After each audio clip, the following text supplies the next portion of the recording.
To the crisis in the Middle East, fresh reports have emerged in the tragic story of an attack on a girls' school in Minab. This happened in Iran on Saturday that claimed more than 160 lives, while more than 160 people, mostly children, have been killed in that attack. No side or faction has come forward to take responsibility. The US has said that probe is underway. In the latest, Tehran has hit out at the US, blaming it for the attack that killed children aged between 7 to 11. Now, international media reports indicate that it is likely that US forces were responsible for that strike. A report by the New York Times indicates that the school building was severely damaged by a precision strike that occurred at the same time as attacks on an adjacent naval base operated by the IRGC. Meanwhile, another report by Reuters says that investigators believe it is likely that US forces were behind the strike but have not yet reached a final conclusion. The attack, people here, you have to go and see images of the primary school in which in the first minute of the attack, intentionally American bombed a primary school and they killed around 200 small kids at the age of 7 to 11, all girls. American has decided to put an end to the existence of Iran. Israelis have been promising this for many decades because of their delusion about greater Israel. We told Americans and we told our neighbors that if they would like to put an end to the existence of the greatest civilization on earth or the oldest continuous civilization on earth, then we have no option just to put an end to the existence and presence of United States in the Persian Gulf area. Vishal Vivek back with us. Also joining me once again is Yusuf from Tehran. Yusuf, I want to come to you first. We've just heard from the Iranian regime where they say this was a deliberate target, the school where more than 160 lives have been lost. Reports stating that this could have been perhaps collateral damage. What are you hearing further from the Iranian regime, from the Iranian media on this?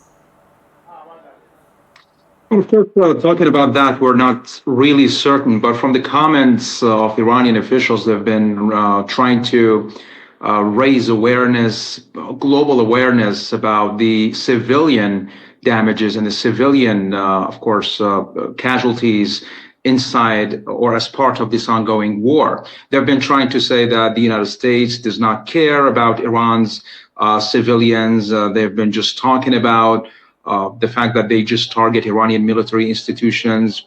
So from the in the Iranian rhetoric and Iranian media, they've been trying to just magnify the incident. Of course, it is significant. It is very much significant. 160 schoolgirls died instantly as a result of that attack. But of course, there are reports that that school was adjacent to a naval base possessed by the IRGC. Of course, in those areas, if you go and walk inside those small cities and towns on the coastline of the Persian Gulf and the Sea of Oman, you see that the neighborhoods and the military bases are intertwined, if we can say or describe it this way. You can see, you cannot really distinguish between schools and civilian areas and the military institutions. They're living together. And multiple times I went there to cover some naval drills or even missile drills by the IRGC. And we saw that civilians are literally living among the military servicemen. So for now, we cannot really speak for sure who is responsible.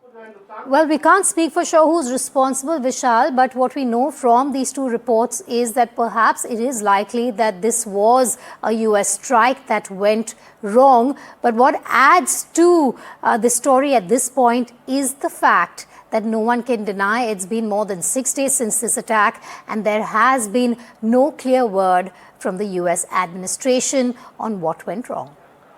Well, Vedika, it's certainly one of the biggest questions that have still not been answered, and it's been almost a week of the war. It happened on the first day of the war, and even before these reports, these two reports that we've been talking about, NYT and Reuters, even before these reports came in, there were already many experts who had, done some kind of analysis, and they had zeroed in on the fact that this school lies on the southern part of Iran, and southern part of Iran was mostly targeted by the US side during the first 3-4 days of the war. So that that way they had sort of zeroed in on the fact, that the US could have been involved, could have been behind these, attacks. But so far, no official confirmation, no official word on this. The Department of War is clearly investigating the matter, is what Pete Hegseth has said.